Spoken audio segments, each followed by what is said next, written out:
감사합니다.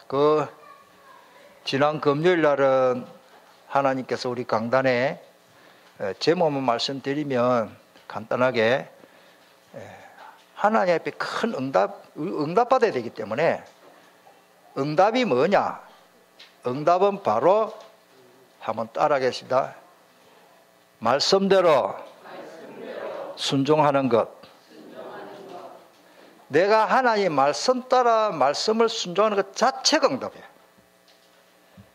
노아가 얼마나 축복을 받았는지 재산으로 보면 우리가 한 산에 안 될 정도입니다. 지구촌에 다 죽어버린데, 노아 홍수를 다 죽어버린데, 노아 자기 아들들하고 노아 8식구만 살았잖아요. 그러니까 재산 계산이 안 됩니다. 5대양 6대주가 다 노아 건데 다 죽고 없는데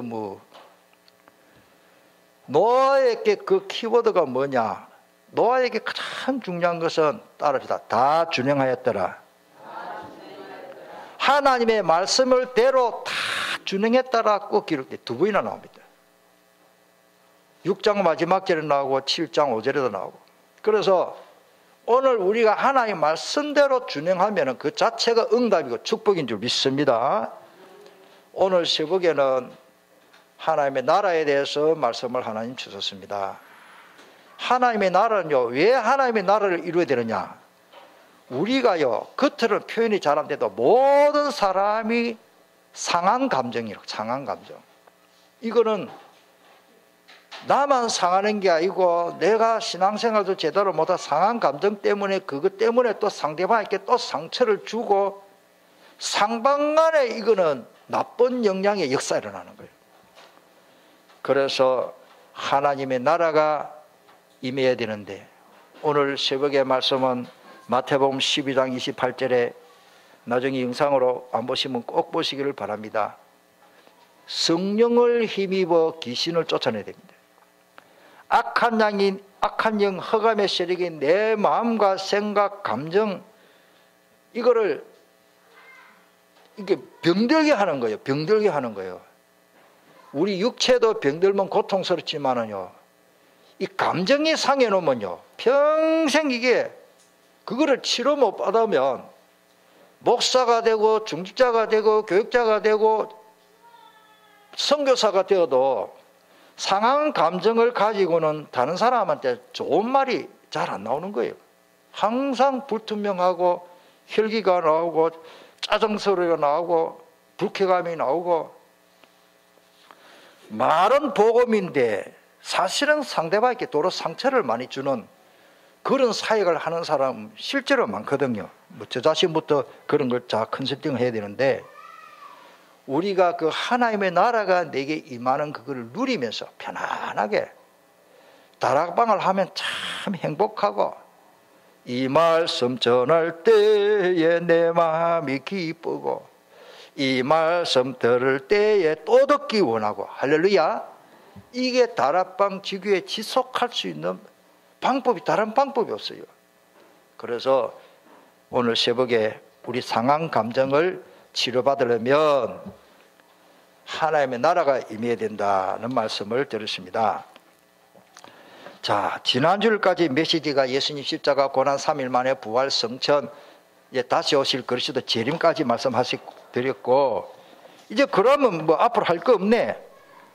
진짜 중요한 건 뭡니까? 등잔에 기름을 준비해야 돼. 요즘은 플라시가 있고 배터리 여면 불이 오고 휴대폰에도 불이 오고 다 편리합니다만 옛날에는 이 전기가 없었습니다. 옛날에 특별히 2000년 전에 기름을 가지고 불을 켰어요. 그런데 등잔이 있는데 기름이 없으면 무용지물이요. 이스라엘 나라 풍습은 우리나라에는 낮에 12시, 오후 1시, 2시, 12시 반, 낮에 이렇게 결혼하는데 그 나라 문화는 우리하고 달라요. 밤중에 결혼식 하는 거예요. 밤중에. 그런데 시간을 정해놓은 게 아니에요. 오늘 밤, 그래서 이스라엘 나라 시간으로는 일몰. 그러니까 이제 해가 딱 지면은 내일이요. 성경으로는. 그때 문화. 우리나라는 지금 밤 12시에 오늘 내일 가르는데 지금 문화는 세계적으로 성경을 기록한 그때의 이스라엘 나라의 문화, 그때는 옛날에는 해졌다 내일인 거라. 그러면 예를 들어서 4월 25일 오늘인데 지난밤에 어느 경점에 몇 시쯤에 초저녁인지 새벽인지 그 시간을 계속 기다리는 거요. 그 참 사람 애터지는 그런 방법인데, 그 신랑이 오는 시간을 정해놓지 않아요. 오늘 온다 하면 밤중에 언제 올지 몰라. 새벽에 올지, 새벽 1시에 12시. 그런 초저녁부터 빨리 준비하고 등에다가 이제 기름을 준비하고, 그때는 뭐 이런 외동도 없고 전기가 없으니까 밤중에 신랑이 오면은 들러리 원 신부가 있고 신부 친구들이 웃어서 등불을 이렇게 해가지고 그 예의상 그런 예가 있는 거예요. 그 신랑 맞으려고 등불을 켜야 되는데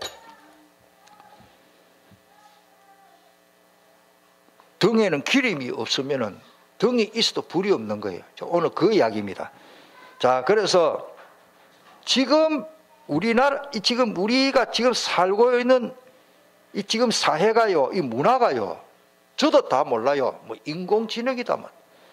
야, 요즘 뭐요, 참 무식한 게 많다. 저도 모르는 게 너무 많더라고요. 단어 자체도 이해 못해요, 지금. 그만큼 신기술이 발달하고, 거기다가 첨단 기술이에요, 첨단 기술. 거기다가 나노, 그 다음에 인공지능. 인공지능이 우리 이세돌 구단, 뭡니까? 바둑 구단을 이겼잖아요. 컴퓨터가 이겼거든요. 뭐 바둑만 그러십니까? 지금 인공지능 시대인데 인간의 머리를 능가할 수 있는 것들이 지금 컴퓨터를 통해서 되고 있습니다. 제가 알기로는 제가 30년, 40년 전에 그때 컴퓨터 우리나라에 뭐 6비트, 7비트 그 드라이버 캐가 찌찌찌찌 한 번 캐면 2, 3번 걸려요, 옛날에. 그것도 컴퓨터라고 있었는데, 그때의 컴퓨터가 이런 건물 지체만큼 하는 일을 요즘은 주먹만한 게 합니다. 주먹보다 더 작아요.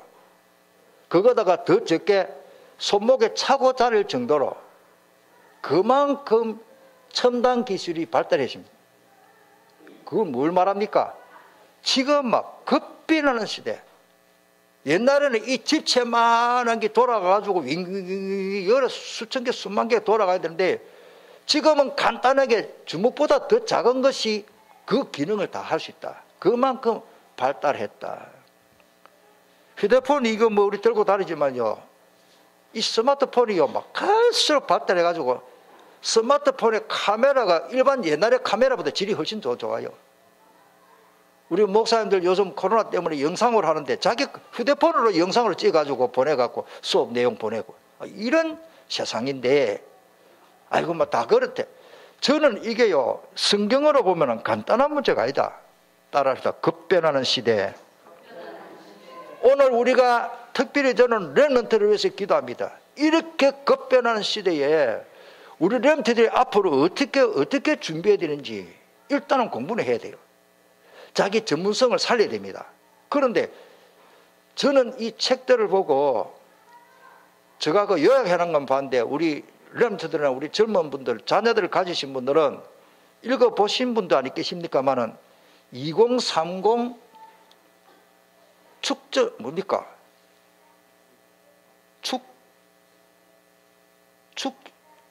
지구가 돌아가는데 중심을 뭐라 그러지?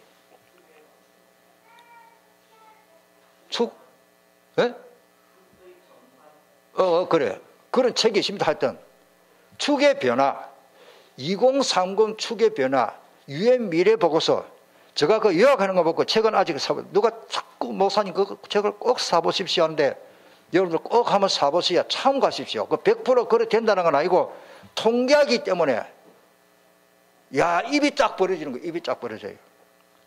우리 렘트들이 앞으로 어떻게 공부를 하고 준비해야 되는지 이런 책을 안 보면 뒤떨어질 뻔한 거예요. 무슨 말인지 알겠습니까?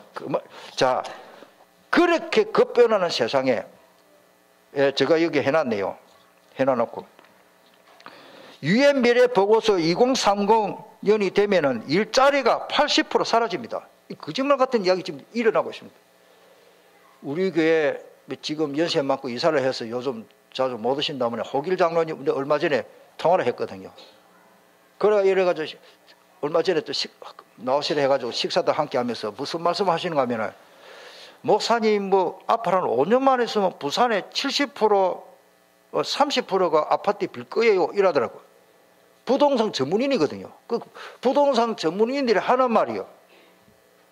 아직까지는 괜찮겠죠. 아직까지는 뭐 근데 저는 그걸 이해가 안 되는 거죠. 아이고 뭐를 그럴까 봐. 그런데 전문인들이 하는 말이요. 자, 일자리가 80% 사라진다고 합니다. 맥킨지 연구소의 발표입니다. 그 원인이 9가지인데 사물 인터넷, 클라우드, 첨단 로봇, 무인 자동차, 3차 차세대의 유전자 지도, 3D 프린터, 자원 탐사 신기술, 신재생 에너지, 나노 기술. 여러분들 이런 9가지 뿐만 아니라 뭐 대표적으로 그렇습니다. 이미 서울의 삼성병원, 서울대 병원에는 컴퓨터를 가지고 컴퓨터에서 로봇가 수술하고 있습니다, 지금. 그것도 아주 어려운 그 수술. 제가요, 부산에 치과 치사 때문에 하면서, 그게도요, 벌써 컴퓨터화해서 이빨 치료 첨단다고. 컴퓨터에서 이렇게 하면 된다라고 다 가르쳐 주는 거예요. 그대로 의사가 체크만 해가지고 임플란트 시술하는 그만큼 정확성이 있습니다. 그 다음에 자동차 기술 발달로 버스 안내양이 지금 필요 없지요. 자동으로 안내 어디 되면 여기는 남산동입니다. 내리세요. 말 다 해주니까. 옛날에는 버스 안내양이 다 있어요. 고속버스 안내양, 시내버스 안내양 다 있죠. 지금 그 안내양이 필요 없어요. 자동화 돈 안 넣으면 짤깍 소리 나야 탁 되고. 무인 자동차는 운전기사가 지금 필요 없습니다. 거짓말 같은 이야기죠. 안내양이 필요 없듯이 앞으로 자동차 운전하는 사람이 필요 없다 이래 됩니다. 미국에 벌써 4개 주에서 무인 자동차가 허가되었고 수년 내에 버스와 택시 운수 업종이 지금 사라집니다. 지금 앞으로 보험도 어렵게 된다. 참고하십시오. 보험도 어렵게 된다. 지금까지는 되고 사고가 나니까 교통보험 들 필요가 없는 게라. 지금 벌써 우리나라 그거 제네시스 같은 거는요, 앞에 장애물 있으면 차가 씁니다. 커브길에 좌회전에 회전만 해놓으면 싹 돌아갑니다. 고속도로에서 벌써 라인 보고 내 운전대 나부터 가잖아요, 지금요. 조금 부재가 잘못해가 사고를 한 번씩 나긴 나지만 이렇게 그래서 대부분의 단순 노동은 이미 로봇이 대신하고 있습니다. 그래서 생산 라인이라고 그러죠. 우리가 자동 오토메이션이라고 그럽니다. 교육과 의료 진료도 전산화로 완전히 컴퓨터로 바뀌었습니다. 1인 1기업화. 앞으로는 대기업 없습니다. 한 사람이 한 회사를 운영하면서 그리고 이제 융합 회사입니까? 그러면서 힘은 같이 해서 하고 앞으로 이사장, 이사회 없습니다. 혼자 하는데 뭐. 1인 1기업화. 지금 이미 미국과 선진국가에 벌써 우리나라도 그렇게 되고 있는 사람 너무 많습니다. 아이고 내가 어느 직장을 가겠노? 할 필요 없습니다. 되거나 직장 걱정하지 마라. 1인 1기업 박대근 사장님 혼자 운영하는 거야. 이미 그렇게 하는 사람 많습니다. 저거 하는 사람은 자기 혼자 1인 1기업 해가지고 돈 엄청 수억을 벌이고 있어요. 지금 서울에. 1인 1기업이요. 뭐 직원들 월급 보면 골치 안 아파요. 이런 월급 개념이 없어집니다. 물론 종이가 화폐가 없어지고 지금 뭐 거의 돈 안 쓰잖아요. 자, 정보화된 미래 사회는 기회이면서 위기인 것입니다. 이렇게 잘 좀 참고다. 미래에는 정보에 어두우면 그를 모르는 사람보다 무명인보다 더 바보 취급당합니다. 제가 이런 걸 안 보니까요. 어디 대화하면 내가 멍청하게 눈만 쳐다보고 그다음 구경하고 저 말이 단어를부터 이해를 못 하겠지요. 야, 그래서 나도 이제 조금은 공부를 해놔야 돼 싶어서 제가 해봤습니다. 죽을 때까지 배우지 않으면요 무서운 세상이 오겁니다. 그리고 나만 어린데니 뭐 이게 다 알아라 그 말이 아니고, 적어도 우리가 50대 60대 되시는 분은 이런 거를 좀 알아야 말이 대화가 됩니다. 대화. 젊은 사람하고 아이고 우리 아버지 우리 엄마는 우리 할머니는 뭐 세대 차이다 막 대화가 안 되구나 이래 되면 아들 말을 안 합니다. 앞으로 10년 내에 없어질 직업들, 제가 하는 말이 아닙니다. 제가 지금 그 자료책에 있는 말이에요.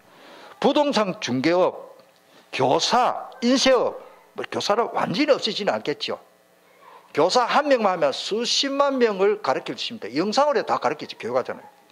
인쇄업, 속기사, CEO, 교정치과 의사, 교도관. 교도관은 범죄자 몸에 마이크로칩을 통제해버리는데 교도관 필요 없어요. 트럭 운전사, 트럭 자동으로 다 그러니까. 또 물건도 요새 택배는 그 뭡니까? 드론을 가지고 해요. 드론을 가지고. 아버지라는 단어가 없어진다. 왜? 체내 수정으로 임신하고, 내가 아이를 가지고 싶으면 체내 수정으로 다 임신해서 싱글들도 자기 아이를 가지고 키울 수 있는 시스템이 지금 다 되어 있습니다. 우리나라 그렇게 지금 하는 사람도 있더라고요. 미국은 이미, 유럽은 벌써 시작했습니다. 가사 도우미도 로봇으로 다 하고 식모가 필요 없습니다. 자, 그런데 하나요. 간호사는 더 갈수록 귀해진다 그랬어요. 고령화 시대의 간호사, 그러니까 연세 많은 분들 돌봄 이런 사람 손에 하면 로봇은 한계거든요. 그래서 앞으로 우리 교회 간호사들 많이 계시는데 앞으로 정말로 대기업 뭡니까? 사장님보다 더 좋을 겁니다. 왜? 그런 대우를 받는. 이미 미국에는 간호사 월급이 엄청 많더라고요. 이미 미국에. 제가 아는 선교사님 사모님이 간호사인데요. 미국에서요. 엄청 그거 혼자 다 먹이 살리더라고요. 자, 이런 급변하는 세상에 그것만 쳐다보면 안 됩니다. 따라서 기름 준비하자. 여러분들 자동차 운전할 때 제일 황당할 때 뭐냐? 차가 앞에 큰 대형 트럭이 사고 나가 옆으로 누워버리면 2차선 편도 2차선 차가 하나도 못 지나갑니다. 개미 한 마리 못 지나갑니다. 또 내 차가 고장났을 때 황당해요. 나도 모르게 기름을 진작 못 넣어가지고 앵코 당하는 거라. 고속도로에서. 요즘은 부르면 오긴 오는데 이 참 황당합니다. 여러분들 자동차 타고 가다가 돈도 없고 카드도 없고 기름 없으면 아예 차 버리고 걸어가야 됩니다. 그와 같이 기름 준비라는 말이 쉬운 말이 아닙니다. 기름 준비하는 슬기로운 자 되기를 축복합니다. 내 인생에 정말로 나의 구원주 재림주로 맞이할 그 기름을 준비 안 하면 오늘 말씀대로 참 비참한 인생이 됩니다. 일평생 나는 산다고 살았는데 예수님 오늘 성경 보세요. 나는 너를 모른다. 어찌 됩니까?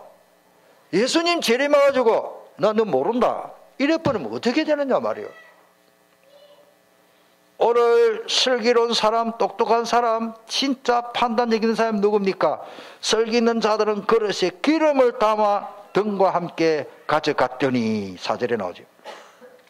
그러면 기름 준비한다는 게 뭐냐 그러면 내가 주유소 앞에가 서 있으면 되느냐? 우리 집에 기름만 말띠기로 드럼통으로 막 갖다 넣어놓으면 되느냐? 이 기름 준비는 나의 신앙 고백을 말합니다. 아멘. 메텔리 주석에서 그려놨다. 예수님은 하나님이시고 그리스도시고 임마누엘 되시고 나의 주가 되심을 믿는 그 신앙 고백. 여러분들 매주 예배 드릴 때마다 그냥 근성을 하지 마시길 바랍니다. 이 고백이 되는 사람은 주일마다 예배 드릴 때마다 기름 준비해 놨습니다. 이 고백이 없는 사람은 멍하게 세상 돌아가는 대로 어쩌면 먹고 살겠노? 먹고 사는 거는요, 짐승도 해요. 돼지도 하고 개돼지도 소도 다 합니다. 성경에 보면 우리가 먹고 사는 것만 걱정하면 안 된다고 했습니다. 마태복음 6장 25절로 34절이죠. 무엇을 먹을까 마실까 염려하는 기도를 이방인들이 구하는 기도가 아니냐? 너희가 뭐 여태껏 먹는 것 때문에 그렇게 걱정하느냐? 너희에게 있을 바 모든 것을 아버지께서 더 잘한다. 너희는 먼저 그의 나라와 그를 구하라. 오늘 새벽에도 말씀드렸습니다. 그 나라를 구해라. 이 신앙 고백을 할 때에 죄와 나는 상관없습니다. 죄에서 나는 자유하는 것입니다. 그 다음에 마음의 그릇을 말한다라고 메트리 주석이 그렇게 말했어요. 받은 은혜를 이 그릇에 담아 누릴 수 있어야 됩니다. 여러분들, 아무리 누가요 물을 준다는데 내가 컵에서 물 받아 먹을 거 아닙니까? 옛날에 물이 귀할 때, 제가 신혼 때 물이 귀한 데 살았어요. 부산에도. 저 서대에서 제일 높은 집이 우리 집, 내 새집이요. 지사람 막 진짜 고생을 했다 이야기한대. 시꺼먼 고무줄 호수 깔아가지고 수도 터널하면 이 수압이 세갖고 여자가 뭐 압니까? 이러면 그냥 꼽아놓은 게 저 몇십 미터 높이서 물이 수압이 차가지고 이게 중간에 펑 터지뿌는 게 눈물 날 일이지. 나는 출근해버리고 저 여자가 참 고생 많아서요. 그걸 내가 반대로 해가지고 요래 가르쳐 주면 될 텐데 나도 그때 막 삶이 바빠서 이래가지고 호수 꼽아놓으면 터지뿌리고 호수를 끄면 한두 바가지 하여튼 그래 고생했습니다. 그런데 중요한 그 그릇. 아무리 내 셋집에 살림이 적어도요 큰 고무통 있잖아요. 빨간 거 흐른 게 그거라. 뚜껑 있는 그거 2개만 갖다 놓고 물 받아놔야 이틀 동안 서는 거라. 그릇을 준비하지 못하면 누가 주도 못 받습니다. 하나님이 내게 응답을 주시는데 그릇을 준비 못하면 안 됩니다. 그게 마음의 그릇입니다. 적어도 이 그릇은요 237 5천 종족 살릴 그릇을 준비해야 될 줄 믿습니다. 그러면 하나님이 거기에 따른 응답을 주시고, 불을 밝힐 수 있는 기름을 말하는데 복음의 빛을 밝히는 기름입니다. 내게 기름이 없으면 마음은 뻔한데 내게서 메시지가 안 나와요. 내 안에는 다른 게 충분해가지고 듣기는 들었는데 복음 뭐 빛이라 하기는 하던데 내하고는 상관이 없어. 그림의 떡이요. 오늘 정말로 일어나 빛을 발할 수 있는 은혜가 있기를 바랍니다. 그래야 열방이 돌아오고 다음 주에 이 메시지를 좀 제가 준비하고 하겠습니다. 이사야 60장. 그 다음에 불을 밝혀야 어두움에 사는 불신자들이 모여 돌아옵니다. 도시는 좀 덜합니다. 시골에 가면 저 처마 끝에, 우리 집에는 처마 끝에 벌레가 하도 많이 오기 때문에 시골에 벌레는 우리 집으로 다 오는 것 같아요. 집집마다 막 모기하고 날파리하고 막 전구 다마가 안 보일 정도로 벌레가 많이 옵니다. 그러니까 이 마루에서 여름 되면 식사를 하고 저녁에 식사를 하고 거기 사람이 있는데 이 불을 갖다가 머리 위에다가 마루 위에 집집마다 불을 켜놔놓으니까 이놈의 벌레가 그 다마에 부딪히가 타가 떨어지가 밥 먹는데 그거 다 쏟아지는 거예요. 저희 아버님은요 전기를 여기 안 켜놓고 저 처마 끝에다가 켜놔서 거기서 막 벌레가 여기 오늘 저녁 먹고 좀 어두워도 벌레가 얼마나 많은지 저는 이사야 60장이 진짜 이해됩니다. 빛을 향하여 벌레는 다 모이듯 오늘 우리 237 나라 살리면은 이제 우리 교회 제대로 기도해야 되고 그릇 준비해야 되는데 1000명 교회로 우리는 시스템을 준비해야 됩니다. 아멘. 제가 볼 때는요 세계 선교 제대로 하려면 1단계입니다. 처음부터 10,000명 하면 안 되니까 1000명 1단계. 여러분들 그렇게 기도해 주시기 바랍니다. 금요일 밤에는 제가 계속 지금 몇 주 동안 지금 강조하고 있습니다. 왜? 우리는 237 5천 종족 살리는 그릇을 준비해야 됩니다. 자, 그 다음에 불신자들이 빛을 해 돌아옵니다. 너희는 세상의 빛이라 그랬죠. 마태복음 5장 14절에 산 위에 있는 동네가 숨기지 못합니다. 사람이 등불을 켜서 말 아래 한 대, 두 대, 10대가 되면 한 말 되지요. 그 말 아래 두지 아니하고 등경 위에 두나니 이러므로 집안 모든 사람에게 비치느니라. 여러분 오늘 저와 여러분들은 빛입니다. 이같이 너희 빛을 사람 앞에 비치게 하여 저희로 너희 착한 행실을 보고 하늘에 계신 너희 아버지께 영광을 돌리게 하라고 했습니다. 등잔만 가지는 것이 아니고 등잔에 기름까지 준비하는 자만 신랑을 맞이할 수 있습니다. 예수 믿는 포함 잡아가지고 되는 게 아니에요. 나는 예수 생명교회 다니는데 하나님 설마 봐주겠지? 아닙니다. 내가 예수님을 신앙 고백 분명하게 해야 됩니다. 예수님은 누구십니까? 하나님. 그 다음에 뭐요? 그리스도. 또 임마누엘. 나의 주가 되심을 믿는 고백이 분명한 기름을 준비해야 폼 잡고 옷 딱 갈아입고 예수 생명교회 왔다. 하나님 봐주는 게 아닙니다. 예배 드리되 내가 진정한 신앙 고백 예수님을 믿어야 됩니다. 아멘. 덕념만 가지 말고 기름 준비해야 됩니다. 말세에 주여 주여라고 주님을 부른다고 다 천국에 들어가는 것이 아니라고 성경에 기록되십니다. 주여라고 합니다. 어떤 사람 예수는 그리스도라고 말도 합니다. 그러나 진정한 고백이 안 되면 안 됩니다. 마태복음 7장 21절에 나더러 주여 주여 하는 자마다 천국에 다 들어갈 것이 아니요 다만 하늘에 계신 내 아버지의 뜻대로 행하는 자라야 들어간다. 기름 준비. 아버지의 뜻대로 행할 수 있는 게 기름 준비입니다. 정말 구원의 확신이 있다면 기름 준비, 즉 예배, 성공, 영적 상태가 남다를 것입니다. 오늘 우리가 이런 은혜가 있어야 됩니다. 자, 마지막 세 번째, 다 졸며 잠자는 시대입니다. 영적으로 많은 사람들이 영적으로 잠자는 시대요. 그래서 그런 적 깨어 있으라고 하십니다. 오늘 그 5절에 보면요, 신랑이 드디 오므로 다 졸며 잘세. 신랑이 초저녁에 올 줄 알고 있었는데 기름은 떨어져 버렸고 다 졸며 자고 있습니다. 오늘 그러나 자고 있더라도 기름 준비하면 오늘 본문에는 그래도 맞이할 수 있는데, 좌우간 오늘날 영적으로 잠자는 시대, 너무너무 편리하고 먹고 살기 좋고, 솔직히 저는 1950년도로 살아봤기 때문에 배고픈 게 뭔지 좀 알아요. 지금은 하나님의 축복으로 잘 살고 사장님이 됐지만은 그 친구는요, 내가 눈물 날 일이요. 저는 밥은 먹고 살았어요. 그 친구 어머니가 우리 큰어머님의 친정 어머니요. 그 우리 사촌들이 할머니가, 나도 할머니인데 그 할머니가요, 맹물에다가 숟가락을 휘휘 젓고 있더라고요. 그 우리 사촌들이 할머니 했는데 저도 할머니 그 맹물을 왜 숟가락을 계속 젓느냐고, 언제 니는 몰라 하고 역정을 하더라고요. 지금 생각해보니 니는 밥이라도 먹고 살았지, 나는 배가 고파가지고 삿가리를 타갖고 맹물 마시려니까 안 넘어가가지고 허기증은 나고 배는 채워야 되는데 삿가리 물을 타갖고 마시는 거 그걸 내가 몰랐어요. 맹물에다가 내가 숟가락만 젓는 줄 알았는데 삿가리냐 가지고 그거 탄다고 맹물 막 역정을 내면서 그런 거 먹지 마라 하면서 막 내가 아직까지 상처가 되네요 지금. 내 어릴 때 저만큼 어른들이 배가 고팠구나. 여러분들, 얼마 전에 우리 고향 친구들 오래간만에 내가 가장 친한 친구 한번 만나자 식사라도 하자 해서 울산에 있는데 내가 가서 대접을 받았습니다. 이제 잘 살아. 내보다 더 잘, 경제적으로 다 축복 잘 사는데 그 친구 이야기하더라고요.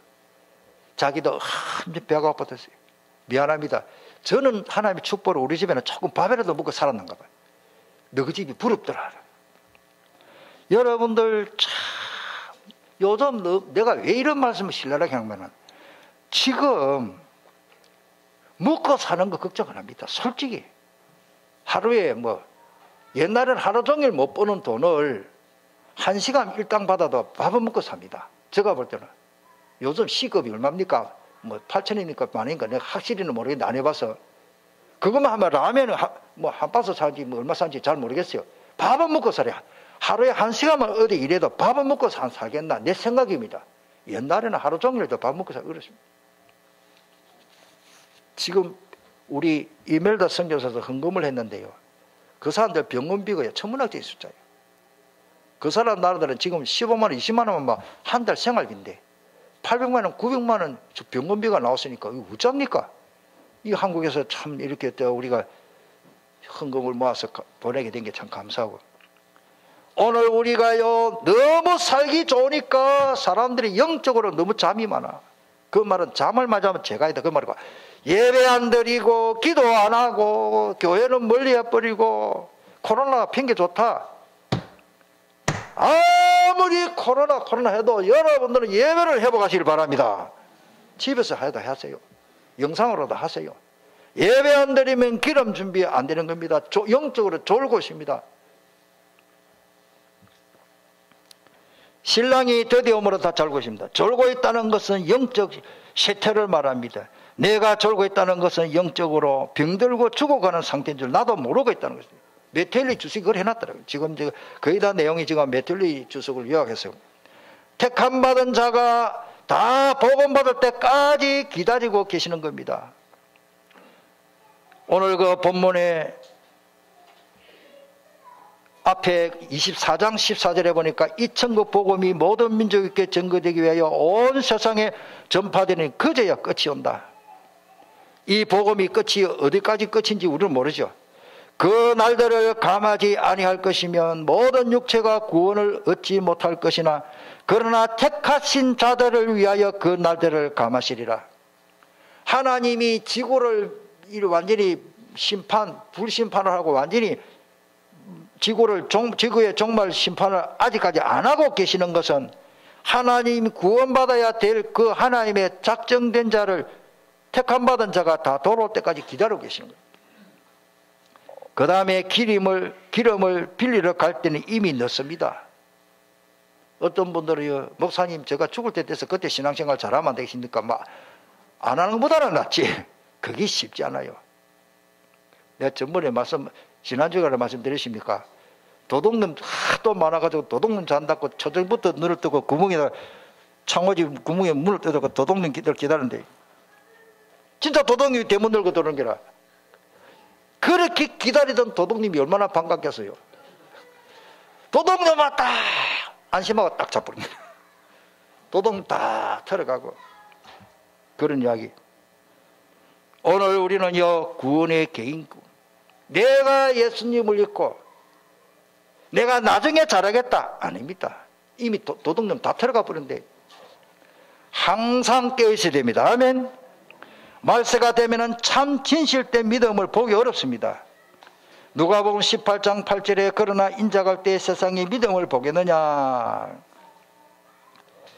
앞에고 오늘 본문 말씀 6절 7절 8절에 기름 빌리러 간 데 대해서 조금 본문을 우리 같이 읽어봅시다. 밤중에 시작.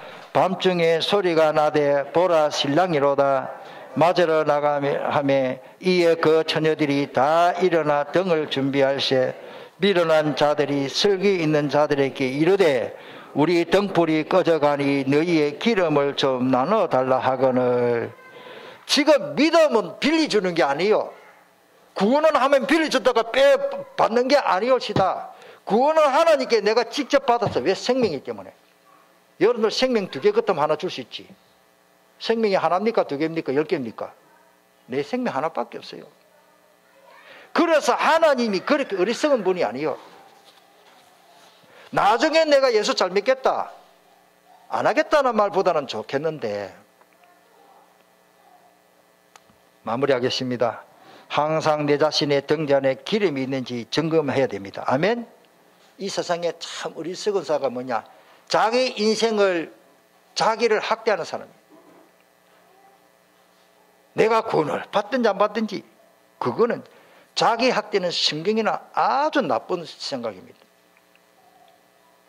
잠자는 다른 사람들을 깨우며 기름 준비하도록 하는 것이 전도요, 신방이요, 교육자가 할 일이요, 중직자가 할 일이요, 권사님들이 할 일이요. 권사라는 말이 권하며 가르친다는 말이에요. 우리 권사님들 특별히 우리 중직자들 장로님들 다 기름 준비 못하는 사람 기름 준비하도록 도와줘야 돼요. 이게 우리 교회가 할 일이에요. 많은 사람이 낙심할지라도 끝까지 견디는 사람이 반드시 있다는 사실은 대체로 그리스도를 위하여 선한 의욕을 가진 자들에게 위로를 준다라고 표현됐습니다. 왜냐? 마태복음 24장 13절에 그러나 끝까지 견디는 자는 뭐요? 구원을. 끝까지 기름 준비해야 돼요. 저는 그래서 장거리 운전을 많이 합니다. 어느 정도 기름이 차지 않으면요, 이게 막 불안한 거예요.